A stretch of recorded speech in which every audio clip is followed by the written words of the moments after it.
पिता का महत्व इस बात से ही समझा जा सकता है कि पिता केवल दो लोगों को ही बोला जाता है। एक तो परम पिता परमेश्वर और दूसरा वह पिता जिसने हमें जन्म दिया, जो हमारा पालन करता है। पितृ दिवस या फादर्स डे के इस अवसर पर आप सभी का स्वागत है। आज पिता के महत्व पर चर्चा करने के लिए हमारे साथ कुछ विशेष मेहमान हैं। सबसे पहले श्री ओम प्रकाश भट्ट जी, पूर्व प्राचार्य एवं वरिष्ठ साहित्यकार। साथ हैं श्रीमती सुनीता मिश्रा जी, वर्तमान में शिक्षा महाविद्यालय में प्राचार्य के पद पर कार्यरत हैं एवं वरिष्ठ साहित्यकार हैं। इनकी रचनाएं पत्र पत्रिकाओं में प्रकाशित होती रहती हैं। साथ ही छंदशाला जैसी साहित्यिक संस्था की ये संयोजिका है, जिसके अंतर्गत ये साहित्यिक प्रतिभाओं को आगे लाने का भी प्रयास कर रही हैं। और हैं हमारे साथ श्री विनोद शर्मा जी, पूर्व प्रधान पाठक एवं साहित्य में इनकी भी गहन रुचि है। इनकी लेखनी से जब भी कुछ लिखा गया उसे लोगों ने अत्यंत सराहा है। आइए आज पितृ दिवस पर हम जानते हैं इनके विचार पिता और पुत्र के संबंधों पर। तो सबसे पहले मैं आप सभी से जानना चाहूँगा कि आपने अपने पिता के साथ कैसा समय गुजारा, उनसे आपको कैसी प्रेरणा मिली और उस प्रेरणा ने आपको अपने जीवन में आगे बढ़ने में कैसी सहायता की, आपको किस तरह का मार्गदर्शन प्रदान किया। मेरे पिताश्री प्रेरणा का पुंज थे। मैं अपने आप को भाग्यशाली समझता हूँ कि मुझे ऐसे पिता मिले। वे कवि थे, बहुत बड़े रामायणी थे। पेंड्रा रोड गौरेला क्षेत्र में उस समय रामलीला का प्रचलन था, तो बहुत अच्छे अभिनेता भी थे और निर्देशक भी थे। रामलीला में उन्होंने कई तरह के पात्रों की भूमिका निभाई। कभी दशरथ बनते थे, कभी जनक बनते थे, कभी रावण का रोल भी उन्होंने किया है और ज़रूरत पड़ने पर वो कोई भी रोल कर लेते थे।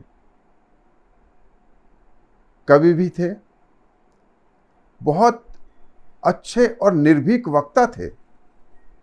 मैंने उन्हें सार्वजनिक स्थानों पर बोलते देखा है। बिल्कुल निर्भीक होकर बोलते थे और जिसके विरुद्ध बोलते थे वो भी उस अपनी गलतियों को स्वीकार करता था। संस्मरण तो कई हैं, लेकिन अभी समयाभाव में मैं यही कह सकता हूँ कि उनकी प्रशंसा करने के लिए मेरे पास शब्द नहीं है। क्या प्रेरणा मिली? मैं जो कुछ हूँ सारा का सारा उन्हीं का बनाया हुआ हूँ, उन्हीं की प्रेरणा है। कविता जब मैंने बनाना शुरू की तो मैं उनको सुनाता था। उन्होंने बताया, कविताओं में केवल समस्याओं का जिक्र नहीं करना चाहिए, केवल समाज की बुराइयों का जिक्र नहीं करना चाहिए कि समाज में ऐसा हो रहा है वैसा हो रहा है, बल्कि उसका समाधान भी प्रस्तुत करना चाहिए। हर कविता की वो समीक्षा करते थे और जहाँ मेरी गलतियाँ होती थीं उसको सुधारते थे। वक्ता वे थे, उनको देख के मैंने सीखा कि मैं उनके जैसा वक्ता बनूं और आज भी कोशिश कर रहा हूँ। रामायणी थे, उनसे अनायास ही प्रेरणा मिल गई। मैंने पूरी रामायण पढ़ी और उससे रामायण से इतना कुछ ग्रहण किया जिसका वर्णन करना मुश्किल है। और मेरी तो यही अभिलाषा है कि हर व्यक्ति को रामायण का अध्ययन करना चाहिए। रामायण का अध्ययन करने से जीवन बदल सकता है। रामायण में जीवन बदलने की क्षमता है। शिक्षा के क्षेत्र में मुझे ये प्रेरणा मिली कि मेरे पिता श्री आजीवन पूरी ईमानदारी से काम करते रहे, तो मैंने भी अपना शिक्षकी व्यवसाय पूरी ईमानदारी से करने का प्रयास किया, अपना 100% दिया।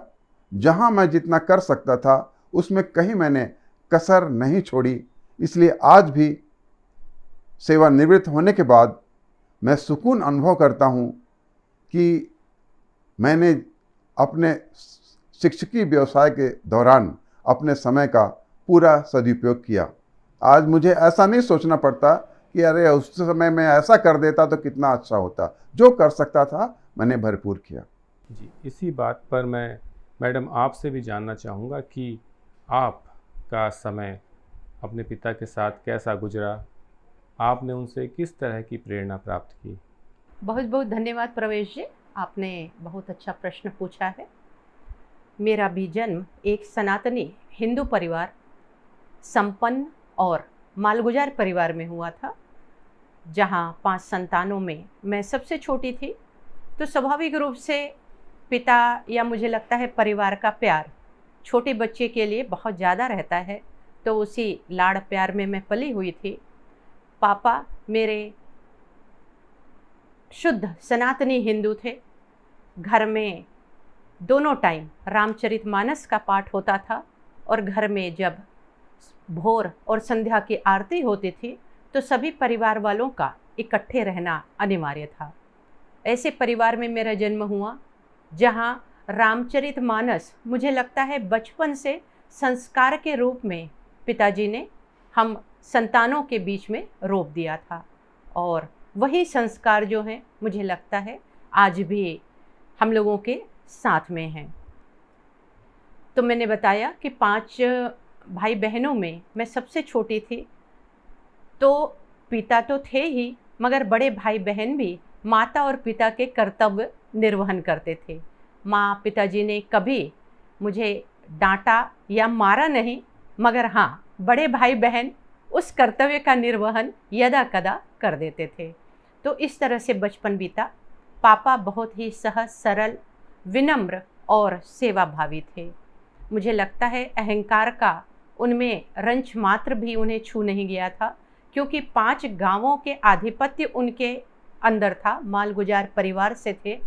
तो स्वाभाविक है उतने ही व्यक्ति घर में आते जाते थे, यानी एक भंडारा की तरह घर खुला रहता था और हम लोग सब संयुक्त परिवार में रहते थे।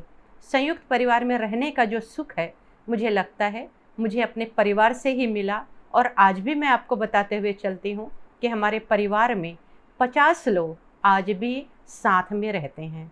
और वह जो संस्कार है लोगों को जोड़ने की या लोगों की बातों को एक प्रेम से स्वीकारने की, वो आज तक पापा के माध्यम से ही हमें मिला है।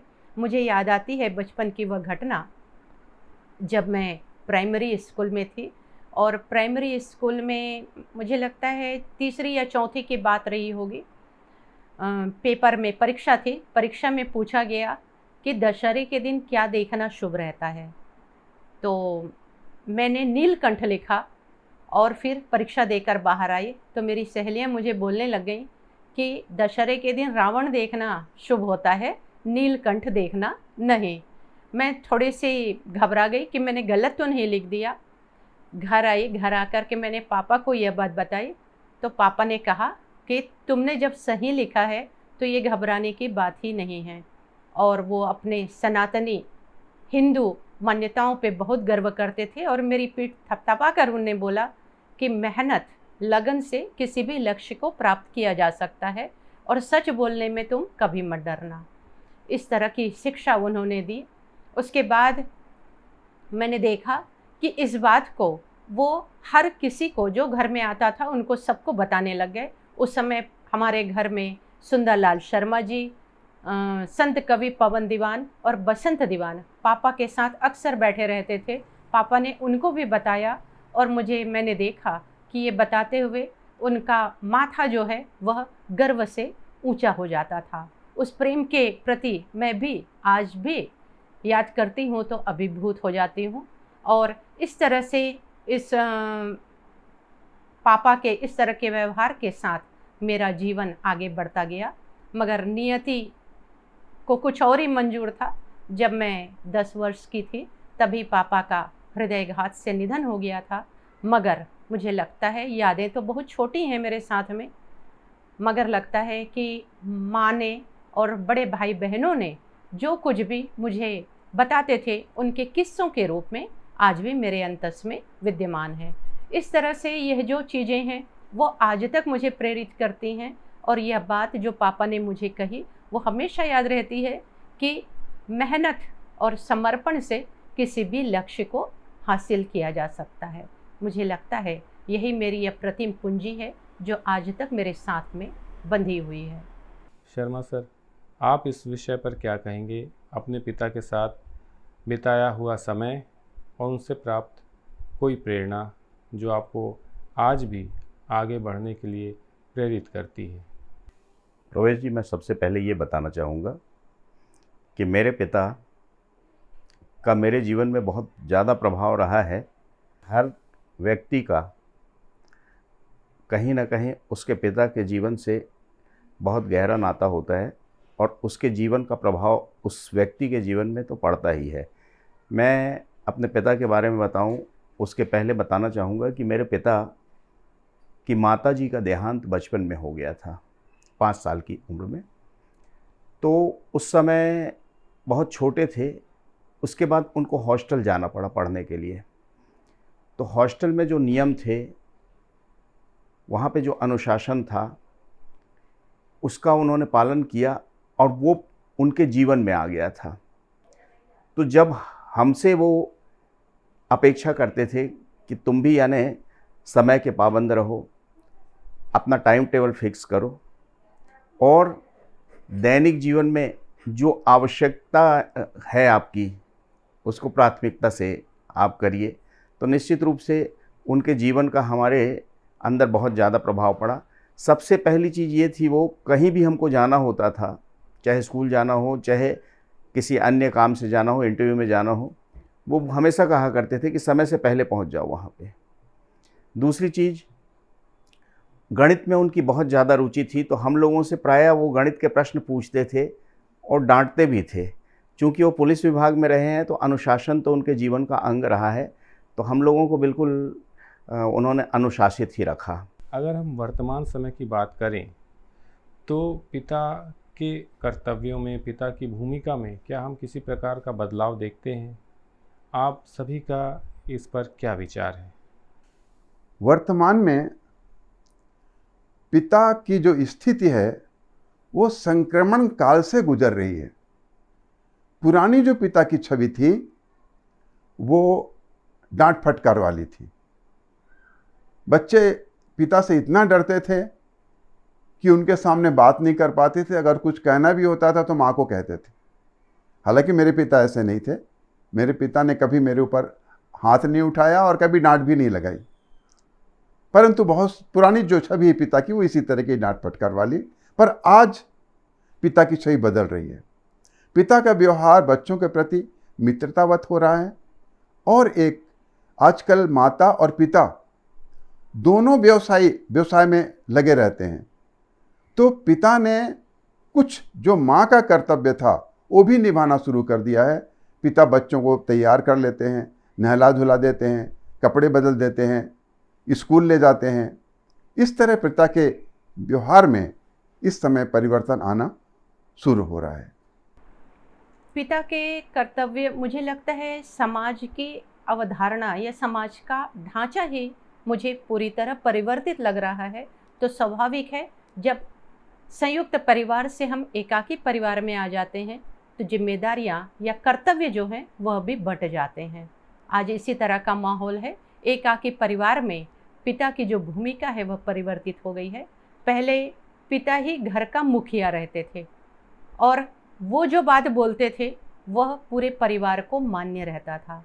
मगर आजकल मैं देख रही हूँ कि माता पिता से दूर होते हुए बच्चों में यह भावना भी थोड़ी अलग हो गई है कि हम अपने परिवार का डिसीजन या फैसले जो हैं वह खुद ले सकते हैं। तो इस तरह से ये बातें परिवर्तित हुई हैं।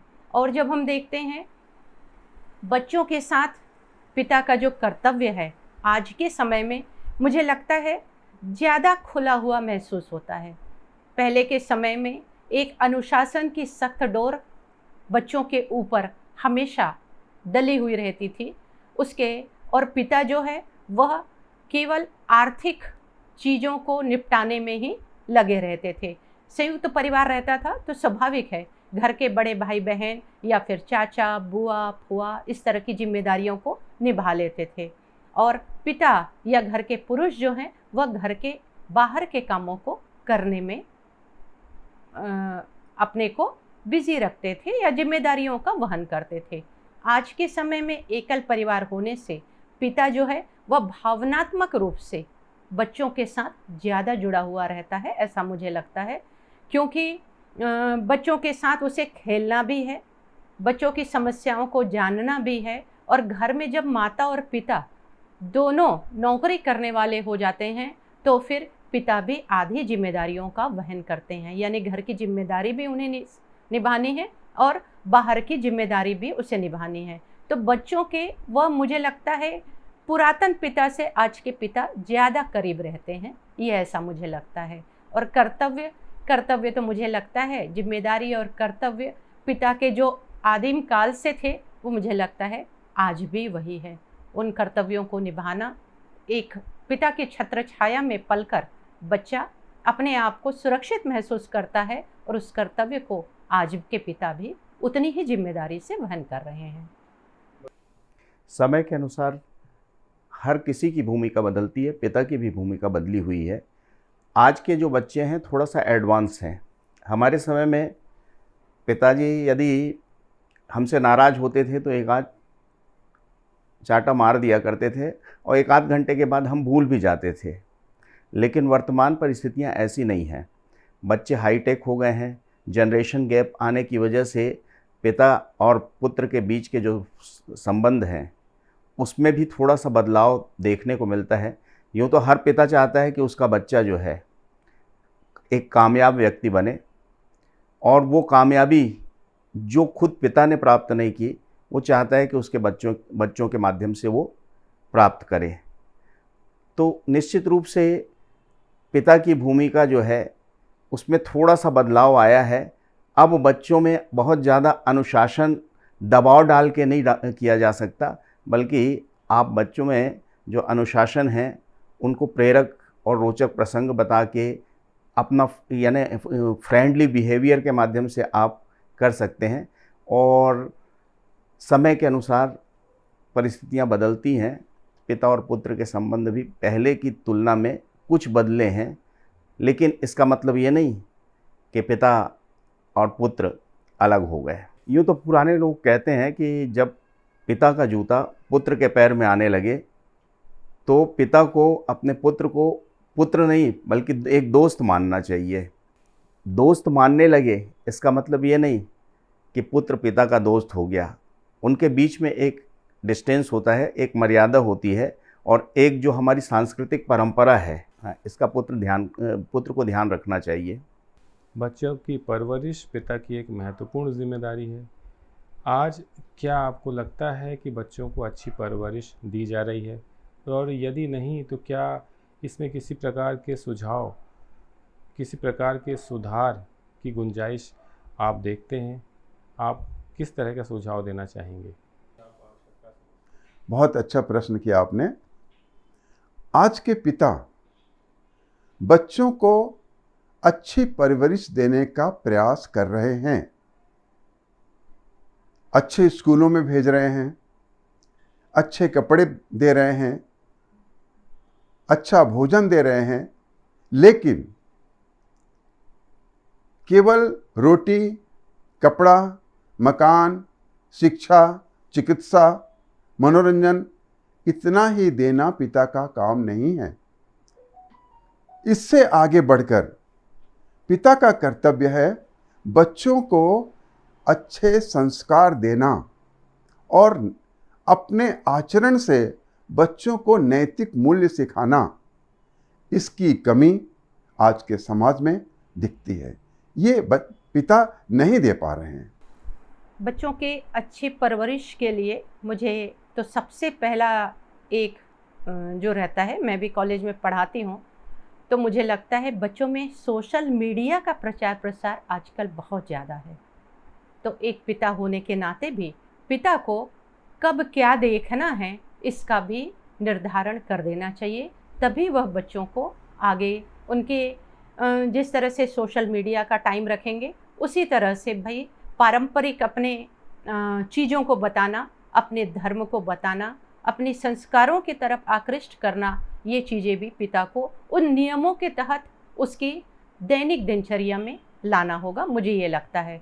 क्योंकि आजकल बच्चे धर्म से काफ़ी दूर होते जा रहे हैं। पारंपरिक किताबें, हमारे धर्म की जो किताबें हैं, रामचरितमानस या भगवद गीता, या फिर मैं कहूँ छोटी छोटी कहानियों के माध्यम से इन चीज़ों को बताना, मुझे लगता है हर पिता के पहले कर्तव्यों में या प्राथमिक कर्तव्यों के रूप में मैं इसे मानती हूँ। और इसका पालन अक्षरशः होना चाहिए, क्योंकि आज का समय संक्रांति काल है। आज हम पुरातन संस्कारों से दूर होते जा रहे हैं और अधुनातन की ओर बढ़ते जा रहे हैं। उसमें कहीं ना कहीं पाश्चात्य संस्कृति का प्रभाव भी हमारे ऊपर आते जा रहा है। तो पाश्चात्य संस्कृति में हम बढ़ने का जो भाव है उसको ज़रूर अपने अंदर समाहित करें, मगर अपनी परंपरा, अपनी संस्कृति, अपने संस्कार को न छोड़े, यही मुझे लगता है। आज अगर परवरिश की बात की जाए तो मुख्य ऐसी कौन सी बातें हैं जो पिता को अपने बच्चों की अच्छी परवरिश के लिए ध्यान देनी चाहिए? परवरिश की जहाँ तक की बात है प्रवेश जी, इसमें केवल जीवन निर्वाह की वस्तुएं उपलब्ध कराना, रोटी कपड़ा मकान उपलब्ध करा देना आज की स्थिति में पर्याप्त नहीं है। आपको अच्छी शिक्षा के साथ साथ अच्छे संस्कार भी देना होगा, क्योंकि वो पिता जो होता है वो अपनी प्राचीन सांस्कृतिक विरासत का वाहक होता है, जो अपने पुत्र में आरोपित करता है। पुरानी परंपराएं जो होती हैं, पुरानी संस्कृति जो होती है, हमारा जो कल्चर है, वो पिता के माध्यम से और परिवार के माध्यम से नई पीढ़ी में जाता है। तो इस चीज़ को ध्यान रखना होगा हमें कि जब हम अपने पुत्र को उसकी शिक्षा की व्यवस्था कर रहे हैं और अन्य सुविधाएं दे रहे हैं, तो साथ ही साथ उसके अंदर संस्कार और एक मानवीय गुण विकसित करें। जैसा कि आदरणीय ओम प्रकाश भट्ट ने कहा कि हमारी पुरानी सांस्कृतिक विरासत और पुराना साहित्य है, वैदिक साहित्य और अन्य साहित्य, वो हमारा मार्गदर्शन करते हैं। तो आज का बच्चा जो है, ये देखने में आ रहा है कि मोबाइल में ज़्यादा यानी इन्वॉल्व हो गया है, साहित्य के पठन पाठन में उसकी रुचि कम हुई है। जो पढ़ता है वो मोबाइल के माध्यम से पढ़ता है। तो पुरानी जो पुस्तकें हैं, हमारी धार्मिक पुस्तकें हैं और अन्य साहित्य हैं, ये हमारे अंदर संस्कार आरोपित करते हैं, साथ ही साथ हमको नई दिशा में सोचने के लिए प्रेरित करते हैं। तो उसका अध्ययन जरूरी है, मैं ऐसा मानता हूँ। अगर मैं पितृत्व की भावना की बात करूं, तो इसे आप किस तरह से समझते हैं? क्या इसका अर्थ है और इसका क्या महत्व है? पितृत्व की भावना अत्यंत महत्वपूर्ण भावना है। केवल जन्म दे देना पितृत्व नहीं है। केवल जन्म देकर कोई पिता नहीं बन सकता। पिता बनने के लिए बहुत कुछ गुण आवश्यक हैं। एक तो संरक्षण, पिता को अपने बच्चों का संरक्षण करना चाहिए, और दूसरा सबसे महत्वपूर्ण, शिक्षा के साथ संस्कार भी देना पिता का दायित्व है, और नैतिक मूल्यों की शिक्षा। ये कर्तव्य, ये दायित्व जब पिता देते हैं, अपने बच्चों के साथ निभाते हैं, तो वो पितृत्व कहलाता है। पितृत्व शब्द ही अपने आप में बड़ा व्यापक शब्द है। बच्चे का जन्म जब होता है तो पिता उसको पालता है, पोसता है, पालन पोषण करता है, साथ ही साथ उसके अंदर बहुत से संस्कार डालता है। सामाजिक दृष्टि से यदि हम देखें तो समाज की परंपराएं, परिवार की दृष्टि से देखें तो परिवार की परंपराएं, और व्यक्तिगत दृष्टि से देखें तो उस बच्चे के सर्वांगीण विकास के लिए पिता जो है निरंतर प्रयासरत रहता है और यही पितृत्व का भाव है कि वह अपने बच्चे को कामयाब होते देखना चाहता है और कामयाब बनाने के लिए हर पिता चाहता है कि मेरा बच्चा संस्कारवान बने और उत्तम शिक्षा प्राप्त करके उस बुलंदी पे पहुँचे जहाँ पे वो गौरवान्वित हो सके, उसका परिवार गौरवान्वित हो सके। आज वर्तमान समय में बच्चों का अपने पिता के प्रति किस तरह का व्यवहार है, किस तरह की समझ है? आपको क्या लगता है, क्या वह समझ ठीक है या उसमें किसी प्रकार के सुधार की, बदलाव की भी आवश्यकता है? कैसे लाया जा सकता है? बड़ा गंभीर प्रश्न है, बहुत संवेदनशील भी। आज भी बहुत से बच्चे पिता के प्रति आदर भाव रखते हैं, श्रद्धा रखते हैं, लेकिन कहीं कहीं ऐसा भी देखने में आता है कि पुत्र अपने पिता को आंख दिखाते हुए भी देखे जाते हैं। बहुत से ऐसे पुत्र हैं जो बुढ़ापे में भी पिता की सेवा में लगे रहते हैं, लेकिन कुछ ऐसे भी हैं जो अपने माता पिता को बुढ़ापे में वृद्धाश्रम में छोड़ के आ जाते हैं। ऐसी स्थिति में सुधार की आवश्यकता है और वो तभी बनेगा जब हम बच्चों को बचपन से संस्कार दें, माता पिता का महत्व बताएं, उनके प्रति श्रद्धा पैदा करें, उनका महत्व उन्हें आभासित हो, महसूस हो। और ये भी महसूस होना चाहिए कि अगर वो अपने माता पिता के साथ ऐसा व्यवहार कर रहे हैं, वृद्धाश्रम में छोड़ रहे हैं, तो कल उनका बच्चा जो देख रहा है सब, वो भी उनके प्रति वैसा ही गलत व्यवहार करेगा। इसलिए हम बच्चों को वही दिखाएं जो उचित है। हम अपने माता पिता की सेवा करें ताकि बच्चे भी बुढ़ापे में हमारा सहारा बने। आपका क्या विचार है इस विषय में? बहुत अच्छा प्रश्न है प्रवेश जी। मुझे लगता है कि आज के समय में बच्चों का जो भावना है वह मुझे सिर्फ एक शब्द में समझ में आता है। बच्चे आज स्वतंत्रता चाहते हैं। स्वतंत्रता की चाह आजकल के बच्चों में, चाहे वह पुत्र हो चाहे पुत्री हो, एक भावना प्रमुखता से घर कर रही है। और वह जो घर कर रही है उसके तहत वो चाहते हैं कि हमें अभिव्यक्ति की स्वतंत्रता हो, हमें परिवार में स्वतंत्रता हो, हमारे बोलने, चलने, पढ़ने या कपड़े पहनने या पसंद या नापसंद के विषय में भी जो स्वतंत्रता है वह हमें मिलनी चाहिए। अब इसकी यह जो बात है वो स्वतंत्रता की भावना उसके बच्चे के मन में कैसे प्रबल हुई, इसको भी मैं आपको स्पष्ट करना चाहती हूँ कि आज के समय में एकाकी परिवार होने के कारण माता पिता बच्चों को सारी सुविधाएं देते हैं और उनको जो भी चीज़ें चाहिए, जितने खिलौने चाहिए आप लो, जितने कपड़े पहनने हैं आप पहनो। हमने शुरुआत वहीं से कर दी है क्योंकि हम उनको धन, पद, लोभ दे करके उनको हम बड़ा कर रहे हैं। और जब हम बड़ा कर रहे हैं तो हमने उनके ऊपर, उनके दिमाग के ऊपर आधिपत्य करना शुरू कर दिया है। और जहाँ हम उनके दिमाग पे आधिपत्य करना शुरू करते हैं, उसके मन के अधिपति जब माता पिता बन जाते हैं तो बचपन तक तो वो ठीक रहता है, मगर युवा होते ही उसके युवा जो काल है वह जोश का काल है। और आप एक दूसरे मायने में समझे तो विद्रोह का भी समय वही रहता है। धीरे धीरे बच्चे के मन में यह भावना घर करते जाती है कि मेरे ऊपर, मैं कपड़े भी पहनता हूँ तो मम्मी पापा के अनुसार, खाता भी हूँ तो उन्हीं के अनुसार, तो मेरा क्या है। और जहाँ मेरा ये वाली भावना जब आती है तब वह विद्रोह की ओर चला जाता है। और जहाँ विद्रोह करता है वहाँ ये भावना प्रबल हो जाती है कि इन सब से अलग होकर के मैं उन चीज़ों को अपने अंदर संभालूं। एक फ्रायड का मनोविज्ञान मुझे याद आता है।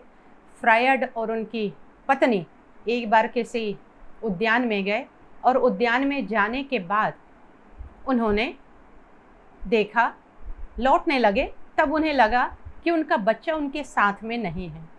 पत्नी ने कहा कि अरे पता नहीं बच्चा कहाँ चला गया।